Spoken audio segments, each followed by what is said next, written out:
welcome into Texans Today, everybody. I'm your host, Jeremy Chuggs, and we have some crazy Texans rumors to break down on today's show. Tyreek Hill, is that trade even possible for the Houston Texans? Christian Harris, linebacker, in his last year of his rookie deal, is he on the hot seat? And will Nick Caserio trade back? Will the Texans not make a pick in round one of this year's NFL draft? All this being broken down on today's show. But as I talked to you in my last video, the NFL owners meeting was going on, and one of the things that they passed is the continuation of the alternate jerseys. So we will be seeing the Battle Red jerseys this year. We will be seeing the H-Town alternates, and I want you to be honest with me. Do you think the Texans have the best alternate jerseys? Go down in the comment section. Let me know, where do you think they rank among other alternates? Because I've been talking to people in the office. A lot of people like the Cincinnati whiteout jerseys. A lot of people like the Philadelphia Eagles Kelly Green, the creamsicles from the Bucks. Let me know. Do the Texans alternates match up with those? Do you think they're the best in the NFL? Or do you think other teams have better alternate jerseys? Go down in the comment section and give me your thoughts as we get right into maybe the craziest rumor out of the entire show today. Could the Texans trade for wide receiver Tyreek Hill? No. Fake news. No, they're not going to trade for Tyreek Hill. Would I be opposed to this move? No, not necessarily. I think it would be absolutely electric to have Tyreek Hill on the other side of Nico Collins. You add in Christian Kirk. This offense would be insanity. But at the end of the day, I don't think the Texans trade for Tyreek Hill. Listen, there's been a lot of trade rumors around Tyreek this offseason, and he hasn't helped his case at all with the amount of cryptic tweets, the amount of stuff that he's kind of put out there into the void and kind of being weird online with everything. And yes, the Texans are in need of another starting caliber wide receiver. Obviously, they're going to try to draft one in, I would guess, the first 3 rounds of this year's NFL draft. But I just don't think it makes sense at all to trade for Tyreek Hill. And I know everybody's going to be caught up with the numbers and everything of Tyreek Hill. Because even this past year, in a down season, he still had 959 yards. And you look back into 2023, 2022, 2 straight years of over 1,700 yards. This dude is absolutely ridiculous. And going back to the tweets and tweeting out, a lot of cryptic stuff, this was his Twitter over the weekend where he's kind of stoking the flames with some of these, Twitter X reports of, could the Dolphins be trading Tyreek Hill? And he just puts a smiley face and he's giving the deuce emojis up. Listen, it's a fun idea. And I get why Texans fans would be enamored with the idea of adding a Tyreek Hill to this offense or trading for Tyreek Hill. But I don't think it works out at all. Like, if you look at the contract and the money-wise, why would the Dolphins trade him? They eat $28 million in 2025 if it's a pre-June 1st trade. And even if they trade him after June 1st, which I don't see them doing that because then they don't really get any draft capital for this year. That their team doesn't get to improve this year. They eat $12.8 million. They save $15 million, but that's after June 1st, after the draft and everything. He has 2 years left on his deal, plus 3 void years tacked on at the end of his contract. So he seems like he's a little bit tied up there. And I honestly don't know what they'll get in a trade back for Tyreek Hill because of the contract situation and because he's gone out and said stuff like, yeah, I plan on retiring in a couple years. Well, are you going to give up a ton of draft capital, a bunch of assets for a guy who maybe is going to consider retiring after this season? No, of course not. And he has a lot of weird stuff put in his contract where, they restructured it. They made a lot of things happen. He has a $10 million base this year, and he has a $1.8 million per game bonus, which totals out to $40.6 million whenever you add in the $10 million base. He has 0 guaranteed in 2026, so you could get off of it if it's an absolute awful trade and it's not working out. You could get off of him after this season and cut him in 2026 because there's 0 guaranteed. He also has no injury protection in 2026. So there's that as well. I just think when it comes down to it, it doesn't make sense for the Texans to make this move.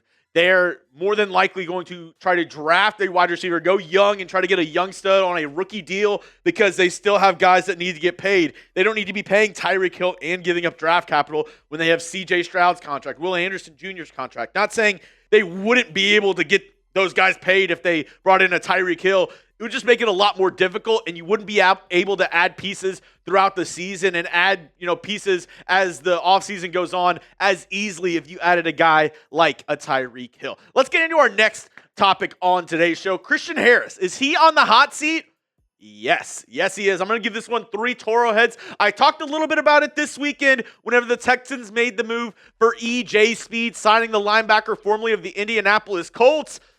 I think Christian Harris is on the hot seat, everybody. And listen, I think EJ Speed is a decent signing, 1 year, up to $5 million with his contract. And I don't think he's going to immediately come in and be a starter. I still believe in Azeez Al-Shire. I still think Henry To'oTo'o are your 1 and 2 at the linebacker spot. But that next linebacker position, I know the Texans run a lot of 2 linebacker sets, but that third linebacker on the depth chart, I think it might be up for grabs, and I think EJ Speed could go in and take that job. Listen, Christian Harris is widely talented, and everybody wanted Harris County last year. Everybody wanted to see Christian Harris play well, but it was completely weird. I still don't think we know what's going on with Christian Harris and his injury from last year, because he ended the year with 3 games where he didn't really look that good, and in the playoffs, he didn't even play.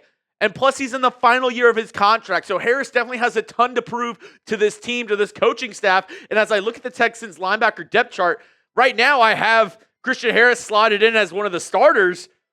But really, I think, like I said, behind Azeez and behind Henry, it's very much up for grabs. And I think this all comes down to, what do you think of EJ Speed? Because that's the only person on this roster right now I see legitimately pushing Christian Harris. So I'm going to ask you this. If we're talking about the 4th, I know we run a lot of 2 linebacker sets. If we're talking about the base 4-3, do you think EJ Speed will start this year? Do you think he'll be the 3rd linebacker on the depth chart? Type S for starter, type B for bench. I'm interested to see what you guys have to say.